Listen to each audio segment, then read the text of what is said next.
Hello, you're welcome to Enhance Your English Lesson with Sir Andy. And today we are going on to the rules of the subject-verb agreement. In our previous videos, we showed how determiners go with their various head nouns. And now we are coming on to the rules. But don't forget to subscribe to our page, like our page, and click on the notification button to receive alerts from us anytime we bring you new videos on the various topics we shall treat. And join us as we take you through the various rules. We have 10 rules of the subject-verb agreement, and we are starting with Rule 1. And under Rule 1, the rule says that when two or more singular subjects are joined by the conjunction and. As you can see, it is in quotation marks, and the plural form of the verb is required. Rule 1 says that when two or more singular subjects are joined by the conjunction and is a conjunction, the plural form of the verb is required. And we have a few examples here. And example 1 says, the doctor and the nurses are friends. The doctor and the nurses are friends. We can even do away with this S, and when it becomes the doctor and the nurse, the verb will still remain as are, a plural verb. So are is considered as a plural verb. Are friends. Because of this, the doctor and then the nurse. And if you are to replace this subject, the subject with a pronoun, it will be they. And as we studied earlier, we learned that they accept are. So it is they are friends. So the doctor and the nurse are friends. So these are two singular subjects.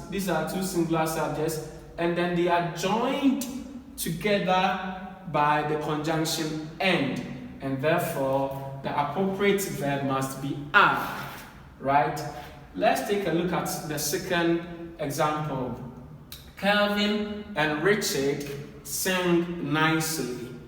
Kelvin is a singular subject and Richard is also a singular subject, and then they are both joined together by the conjunction and therefore it takes a plural verb.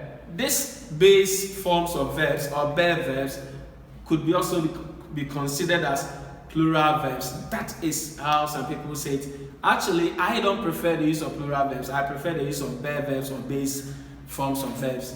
But because of the rule, let's go by the plural verb. So it also accepts the plural verb, sing, whereas we may say bare verb. So Kevin and Richard sing nicely. Sing nicely. They sing nicely. And as we've done already.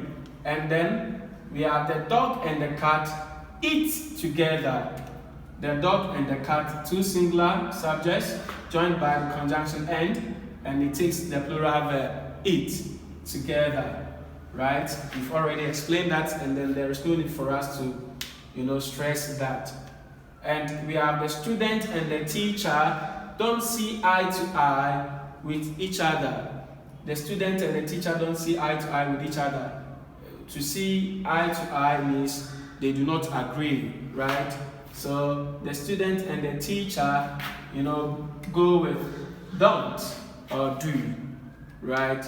So the not here is a negative of the do. So do because of this plural subject. And then the last one, Kwaku and Mary. Kwaku and Mary have. Have is also considered as a plural verb. And therefore, you say Kwaku and Mary have similar qualities. Kwaku and Mary have similar qualities. So these are a few examples under Rule 1. However, we have exception to this rule. We have some exceptions to this rule, and then I want to take you through these exceptions, right? So join me as we go through these exceptions. Okay, these are some of the exceptions we have about rule 1. Exceptions to this rule. The rule 1 we just said that when two singular subjects are joined by the conjunction and, right, they accept or admit the plural verb. There are some exceptions, and then the first exception we are going to take a look at is this: plural words and phrases are considered singular if they are used as names, quotations, titles, etc. Right? Plural words and then phrases.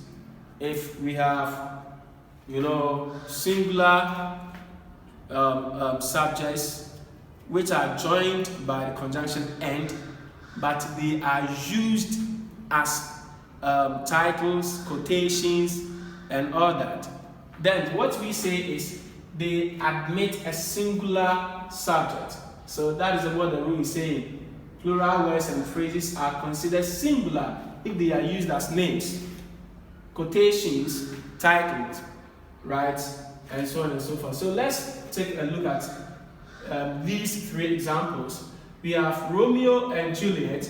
We've underlined it to mean that Romeo and Juliet is a name of a book.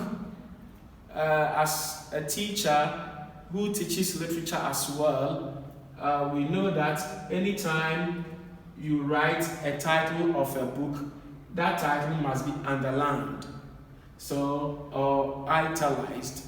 So that is why I've underlined it. So Romeo and Juliet is a title of a book by William Shakespeare. So Romeo and Juliet is an interesting play. Romeo and Juliet, that is to tell you that it is a book. This is an interesting play.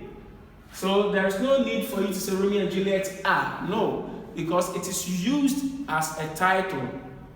It is used as a title, and therefore it must take a singular verb. That's why I've just used the red ink to circle around the verb there. It's an interesting play.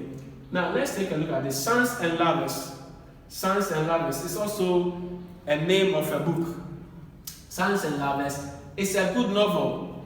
Sons and Lovers is a good novel. So that is, as we explained for Romeo and Juliet, the same thing goes for this. And then Sons and Daughters is a Ghanaian play.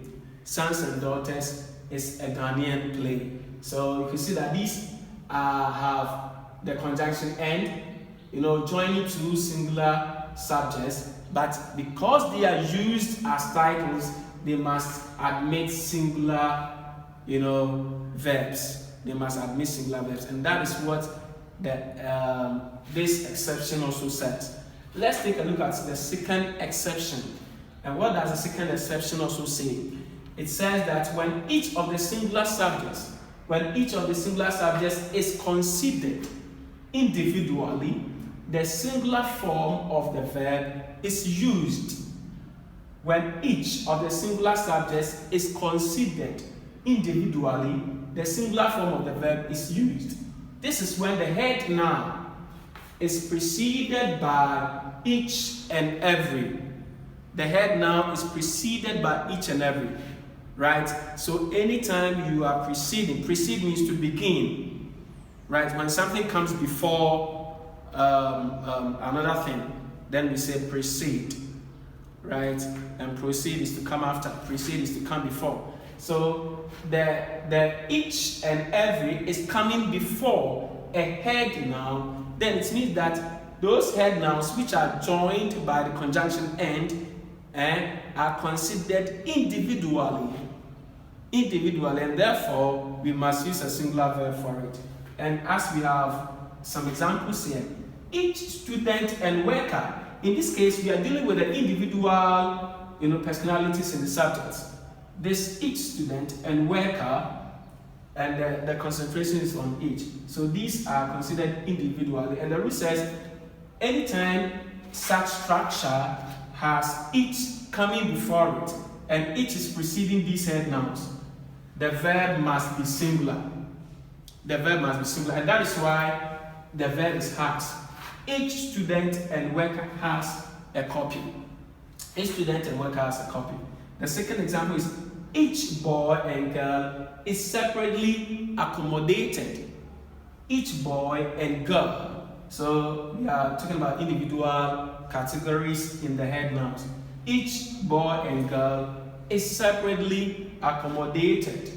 And then the last one is every man and woman has his or her values. I don't want to bring in this new idea which has come up that instead of us to do away with his and her and then replace it with dear, I don't want to bring up that idea to confuse people, and that is why I've just maintained this. His and then her. So every man and then woman has his or her values. So you can see the rule runs through that. And so that is the first two rules, and let's take a look at the next two rules. We are still on the exceptions, or the exceptions under the rule 1. And then the third exception also says when the two singular subjects refer to one and the same person or thing, the singular verb is used. When the two singular subjects refer to one and the same person or thing, the singular verb is used. Two subjects refer to the same, to one and the same person. The singular verb is used. So rice and stew. Rice and stew is one. It is referring to one thing, that is a meal, a food. So rice and stew tastes good. Tastes. Because this is considered a singular, one thing, and therefore the singular verb must be used. Tastes good. So rice and stew tastes good. And then we have gari and beans. Africans know gari and beans. Gari and beans is also a kind of food where we have gari, a product from cassava, and then we have beans mixed, right? So gari and beans is a good meal. Gari and beans is a good meal. So this is also one, and therefore it takes a singular verb. And then when you look at the third one, we have bread and butter is delicious. Everybody knows bread and butter. Bread where you have butter in there, right? So bread and butter is delicious. So it also accepts a singular verb. Bread and butter also accepts a singular verb. So that is it. So you can see that these subjects, though they are joined by the conjunction end, they all refer to one thing. They all refer to one thing, and therefore the verb they must accept must always be a singular verb. And then when we come to the last exception, what we say is mathematical computations may either take a singular or a plural verb. Mathematical computations may either take a singular or a plural verb. So this one, there is that freedom to choose any verb. So one and one makes two, or one and one make two. Any of these verbs are allowed for this particular rule. So you can see that these are exceptionals which we must also know. And as we are enhancing our language, then it will be very important that we take this seriously. So please don't forget to subscribe as we go to the next rule under subject verb agreement.